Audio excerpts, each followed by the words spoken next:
Welcome back from the break. You're watching Let's Get Real, and our topic today is why a marriage is breaking down in the corporate world. So Frank, before we went into the break, we were talking about, while in the break actually, we were talking about what Joel Osteen said. So can you continue? You know, personally, I don't believe in pastors, but my favorite pastor is called Joel Osteen, that handsome man in the US. When he talks to you, you think you want to meet this person. He talks about heaven, our daily lives, and what we have to be. One of his DVDs, he said that when you're in a relationship and this man or this woman scores 80 out of 100, kneel down every day and thank God, because we are not perfect, all of us. But it's very unfortunate, a woman would leave your home because there is a man who scores 10% of what you don't have. And what's that usually? Sex. And maybe it's just because now it's really, she's just bored. Not that the man actually doesn't perform, not that the husband doesn't perform well, but it's just that maybe they've got into a routine. Not a routine actually. There is no busy person who is terribly busy that will concentrate a lot of his time on sex. No, if you have a man and he spends most of his time in that area, know that this man is mentally unstable. he has no things to do. I always ask friends, yes, we must think beyond beauty and sex. She's sexy, or he's sexy, but you cannot walk into Barclays Bank or Stanbic and they give you a loan because your husband or your wife is sexy. They need a collateral, they need a land title. You cannot walk into Nando's and they give you free meals because you had good sex at night. Men of today and women of today tend to say that Musajja wanga malako, you're getting me. That's rubbish. You're getting me. Now, if you're saying this man scores 80, but is lacking 10%, simple. Divorce and go to this poor man who will spend 4 hours on you. You know, you're getting me. Look at the scenario. A man provides you with a good home, the love you want, the care you support, but he's exclusively busy. He gives you the latest G-Wagon on market. You park it at Garden City, you get a special hire taxi to come out and Muzigo, because there is a poor man who can satisfy you. Simple. Walk away from this home and go there because your option is sex. And I always ask girls to give you one of the richest men on this planet. He's caring, he's supportive, he does each and everything for you, but he's very, very busy. And to give you one of the poorest men you can ever hope to meet. This man is exclusively poor, but he will spend 4 hours on you. You're a woman. Whom would you marry? 99% of women will tell you, I would rather go for a rich man. He's very busy, but he provides each and everything. So the message in this, if your husband or if your wife scores 80%, thank God. I think we take things for granted. I think when we have something for a long time, maybe we have a good life, we begin to take it for granted. That's why when you start cheating on your husband, and he gets you, he smokes you out of this home, you start running around Kampala, how this man was mistreating you, but you mistreated him. Like me, personally, I can tolerate any habit, but I cannot tolerate a cheating woman. Wife. I cannot. It's not subject to debate. Even if I'm to get married tomorrow, I will tell this woman that you can do each and everything, even if you smashed my business empire. But I will forgive you. The moment you cheat on me, I don't need the permission from the Pope or the Bishop or the Reverend. I will just tell you simple, it's over. It's over. You are getting me. So the message in this, if your husband scores, please, thank God every day. And again, you women who are here, who are watching TV, the man you are mistreating today, the man you are mistreating now, there is a woman there saying, oh my God, I wish I get that man. And for you men, the woman you are mistreating, there is a scavenger outside there saying that I wish I would have that woman for 2 minutes. You are getting me? Yeah. So, but it goes back to honesty, love. I think the whole institution of marriage is so messed up. The president recently said in Mbari, why is it that HIV levels are shooting up in marriages, in married people? Meaning that you guys cheat on each other. You are married. If you are married, I don't expect you to roam around I expect you to be on zero grazing. That is true. But why is it that she's HIV positive, you're HIV positive? That means one of you must have done, you call it, that's sexual network, you're getting me. But again, before we can even close this, as we are seated on Urban TV now, they are honest, sincere families in Kampala. That's true. They are very role many. models that they are we have very here. many. Unfortunately, the media in Uganda does not bring out such people. You bring out the opposite. But there are women there. There are young girls from conservative, Anglican, Catholic, Muslim families who won't even cheat on their husband because they know it's a taboo in their family. The moment you do cheat on your husband, it's unbelievable. No one can even talk about it. But there are families in Uganda where cheating is the part of the day. When you don't cheat, you are mentally unstable. When you don't cheat. So, for example, if all your sisters are working sisters on Speak Hotel, bedroom, Speak Hotel, would I report my wife to you? You do sell yourself on Speak. And I get my wife cheating. Your aunt, her serious business is to cheat. Your mother does sell herself in Dubai. What do you expect from such a family? It goes back to the family background.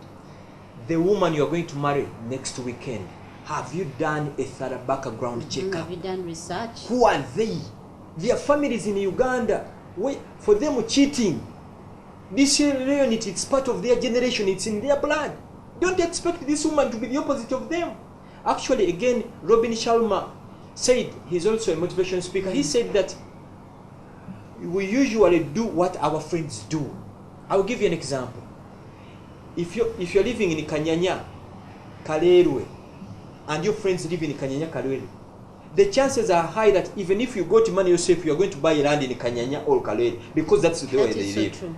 If all your friends are driving a Nadia, the Hipsams or Primos, the chances are 99% if you go to money, you're going to buy either Nadia, a Hipsam, or a Primo. You are getting me? If all your friends live in Koloro, in Munyonyo, you are going to pray to God every day. God, please, also give me money, I buy a land in Munyonyo, put their house. Because all your friends, that's where they live. Now, if I can take it back, if all your friends cheat from morning to midnight, they don't respect their husbands, or they don't respect their wives, the chances are 95% you're going to be the same. In Uganda, they have a saying, yes. You are getting me. Yeah, who do you associate with? And again, to you parents who are here, you've invested a lot of money into your children. Before you allow your daughter to marry someone, take some time. If he is from Masindi, Masaka, Mbarara, Gulu, make some background checkup. Are they God-fearing? Actually, if a family is God-fearing, there are things they won't do because of the background. No witchcraft. But imagine. We had forgotten about witchcraft, by the way. We are coming. It is the order of the day in the corporate world. I hear women in corporate world. They are friends of Mama Fina. Mama Fina, she's a businesswoman. You go there, she gets money from you. And again, even if you went to witch doctors in Nigeria, there are things a witch doctor won't do for you. A witch doctor won't tell you to respect your husband. A witch doctor won't tell you not to provide food for your family. You are getting me? Yes. So to me, that business of witch doctors, I don't believe in it, because we are blessed by the blood of Jesus. Even if you went to Mama Fina 1 billion times, there's nothing you can do to me. Are you sure? Nothing. Let me tell you, my mom told me, but we are alive and progressing every day. You're telling me. Even if you went to a witch doctor today, a witch doctor won't tell you to go late to your work. You go late, they will fire you. Actually, there's no difference between a witch doctor and this so-called pastor. They're the same. They're the same. So finally, 50 years of independence. We have a civil society organization called the National Action for Awakening Uganda. As we celebrated the 50 years of independence, for us we'll be planting 50 million trees all over Uganda. 50 million? 50 million trees. I always believe in big things. Because the trees, every time you sit under or in the shade of a tree, you should ask yourself, who planted that tree? You're getting me? So every tree you see in Uganda, someone must have planted it. Now the question is, our generation, your generation, new vision group, what generation are we leaving for the next generation? Our children, we must make sure that we plant trees so that our children, our grandchildren will live in a better Uganda. That's true. And you don't expect a Muzungu or Barack Obama to come to Uganda and plant these trees for us. You're getting me? That's why for us to be planting 50 million trees. And you guys watching Urban TV now, the best present you can give Uganda, we don't need buildings from you. If you live in Kampala, call your friends up country that on the Independence Day, plant 15 trees. If 15 million Ugandans planted 15 trees, how many would that be? It would be millions of trees. You're definitely doing a remarkable job, and Yeah. we're proud of you. Yeah, and I believe Barack Obama, my favorite, he once said, every generation has an obligation to work on behalf of the next generation. Now, how many trees have you planted? What values have you instilled in your children? You're getting me? Your sister newspaper, The Sun, recently broke a story where children smoke a bunch at the age of 10, at the age of 12. And its parents supporting this. They give them money, they give them cars to go to pubs and drink. And imagine such a thug marrying your daughter. He has smoked from the age of 10. He marries your daughter. What do you expect? That means that if we don't prepare our children, That is true. there is a problem in this country. One doctor told me it's easier getting a lion from the national park than getting a 20-year-old virgin girl in Kampala. Because I don't think that we should lose hope. Yes, we can see that the corporate world maybe has lost focus. The ladies do not really know their role. Maybe men are also not taking on their role as husbands in the home. But I believe we have hope. If we look at God as the foundation of everything in our lives, whether it's our marriages, whether it's our jobs, then I think we will be able to, Joy, live. there are things I don't agree on. There are things God will do for me. When you pray every morning, when you ask God to lead you and guide you, the reason why I'm here doing an interview with you, Frank, is not by mistake. I know God brought me here for a purpose. Yes. But of course, when I was coming to you, I also had to do my homework. And you had to do your homework. Yes. But it started with God. Yes. So even still in marriage, if you do not ask God to guide you, when you have an argument with your partner and ask God, how do I react towards this? Should I have pride and not answer back and not talk to him? Or should I now humble myself and ask for forgiveness and we sort this thing out? 100% I agree with you. By the way, I grew up from a strong Catholic family where prayers were a must. And if they told you the most sincere, honest person on this planet is my mother, I believe there is God and God does miracles. But there are things I have to do for myself. That's true. There are things. But in Uganda, we are shifting each and everything to God. You come late to work, you blame it to Satan. But you left home late, You are cheating on your husband, you are saying your mother-in-law. You are getting me? You are driving into Mbarara. They are telling you, reduce speed. Speed limit must be 20. Road under construction. And you are driving a car at 180. You are involved in an accident. You're dead. We are to Christ the King. And this reverend stands up to Saint Yesu Amunonye. Katonda Amunonye. You are getting me? But it's not God. It's your madness. They told you reduce the speed. Why is it's Africans that do good work in heaven? Africans die at the age of below 50 years. Do you know why? Sometimes we live a reckless life. How many accidents have you had? People from club, they are drunk. You heard of a stall of students in mobs, they were drunk, entered a trailer. There are things you have to do for yourself. Personally, I know there are things God will do for me. For example, God will provide you with money to rent a space like this. But God won't come and clean this office. It has to be done by you. God will give you a good house in Munyonyo. But God won't come and put the building. You need architectures to plan for this plot. Unfortunately, in Uganda, you tend to think it's God. When you run more madness in you go to Basawu Baganda and pastors. That they have bewitched. That's why I go to church every Sunday. My church, 1 hour. It's a social constituency where I have to be. I kneel down before I go to bed. And I thank God for what I am. I thank God. And I ask for more. He said, yes, God, at least I live a good life. But I need more I also need to, I want to live in California, I want to own apartments where in California. So it goes back to where we started from. There are things God will do for you. I was in Brazil. In Brazil they have a saying, tibuli muntu katonda muwa amanya gano. That's true. You're getting me? So Ugandans watching Urban TV now. There are things you have to do for yourself. Like for the government. The government of Uganda must provide for me good roads, stable electricity, running water, good schools. But the government won't come into my house and tell my daughter to do homework. That's true. Government won't tell my daughter not to watch pornography. It has to be me. You're getting me? And for the corporates, they value jobs. They drive big cars. Let me tell you, a real corporate. By the way, something we haven't actually talked about, but I will come back and interview again, is the cheating that's going on in the corporate world. It has become part of their job description. First of all, I told you, to me, who is a corporate? A corporate is not title, but the life you live privately.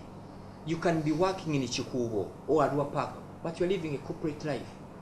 How would I sleep with my boss? All my workmates who are here, I don't recall a day that I can even say, can we meet after lunch? Can we meet after work? For what? The moment you do sleep with someone you work with, he or she will never respect you. Forget. You cannot ask her why you came late, because you know you were together at night. You can't ask her. You're getting me? But and again, the corporates. What type of a corporate are you talking about? This is a dead society, and our society has betrayed this country. The Uganda I love so much. The buildings you see, the infrastructures, the schools in Amagunga, Gayaza, Namiryango, St. Mary's were built by people with no education. But the corporates of today, they have masters, they have PhDs, doctorates. But what have they done for this country? Apart from knowing Arsenal and Man U, what do they have in their brains? Apart from Arsenal. And I will tell you another thing. To me, a peasant living in Ichireka, who has transformed his society and his family, is better than a PhD holder that has not transformed Uganda. Do you know who the corporates are? They live a wish life. Mainly ladies. They rent apartments of 1 million. And it's getting a salary of 0.5. They drive big cars. They have the latest book air laptops, smartphones. Every weekend they have a corporate dinner. You find them at midnight with the tags for Stanbic and the banks. And you wonder, he's in a bank with a Stanbic tag. And you wonder, it's a dead society, and joy for you locally. You should pray for this country. This country is dead. Look at the corporates, the mothers of today.